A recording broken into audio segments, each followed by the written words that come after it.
So I'm Jennifer Kelly. I graduated in class of 2010, MBA, and undergrad in year 2004 in Ateneo de Manila University in the Philippines. Okay. My name is Oliver Segovia, also from the class of 2010. Jen and I also went to the same undergrad in the Philippines, Ateneo de Manila University. We've known each other for 11 years now. Oh.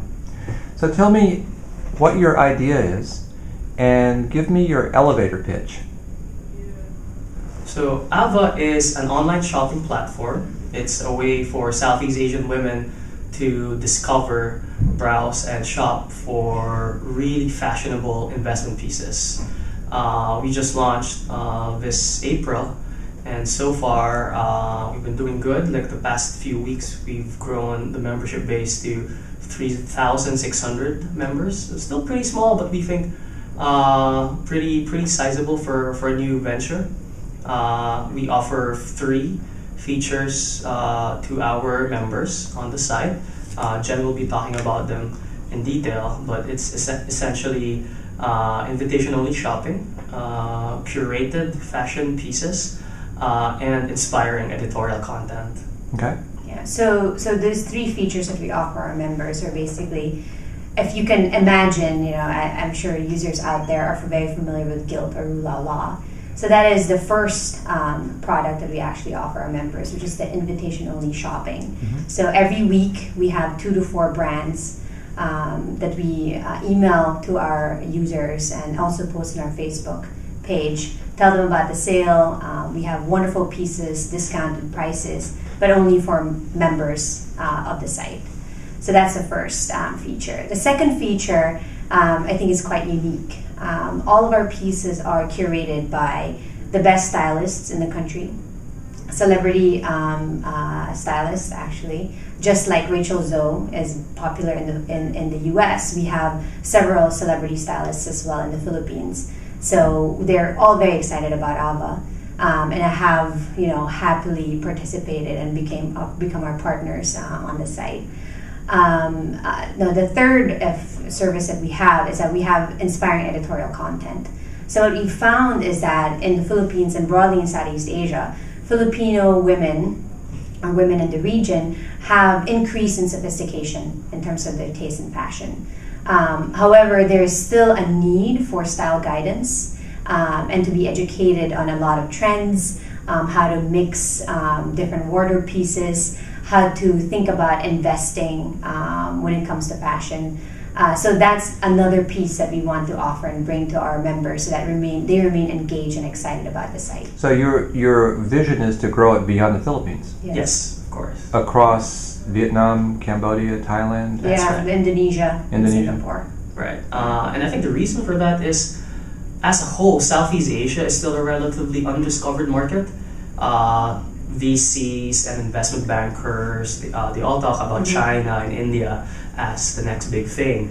But Southeast Asia is a pretty sizable market. There are 500 million consumers in Southeast Asia, relatively untapped compared to China and in India.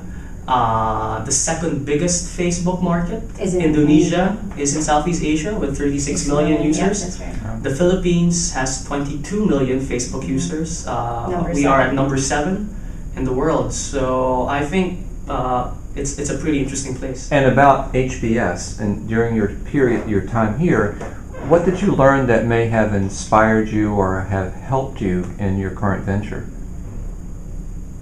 I learned a ton. I think I realized that I am, I think, an entrepreneur at heart because of HBS. After undergrad, I joined a consulting firm, and I thoroughly loved that career. But I realized within HBS that there's so much value that you can create in an economy, in a country, by being an entrepreneur. And I mean, I was telling him, every day I wake up, I love seeing the Twitter messages from my customers, and they all go to my phone. It's really what I love to do, and it's through HBS that I discovered that passion. Interesting. I think the 2 big things I've learned are, number 1, like a very structured approach to entrepreneurship. that this is a way of life that need not be reckless, that there can be a lot of thinking involved in really building a business. And I think having that toolkit of mindsets and attitudes and skills and bringing that to market, and of course using that over time, because success doesn't come overnight. I think it's a pretty interesting mindset. I think the second thing, more than skills or mindsets, I think the big thing I took away from HBS is just inspiration. That anything is possible. You meet alumni and classmates who have done so much, and who have accomplished so much, who we can only dream of approximating to a certain extent, and that changes you. I think being inspired on a daily basis for 2 years changes you as an individual and makes you believe that if they could do it, then maybe we can do it as well. Yeah. It's not an easy job being an entrepreneur. I mean, hearing Bill Salmon, Mike Roberts, and Noria last night speak, I think it reminds us of why we're doing it. And yeah, it's only from this place really that we've been able to get that.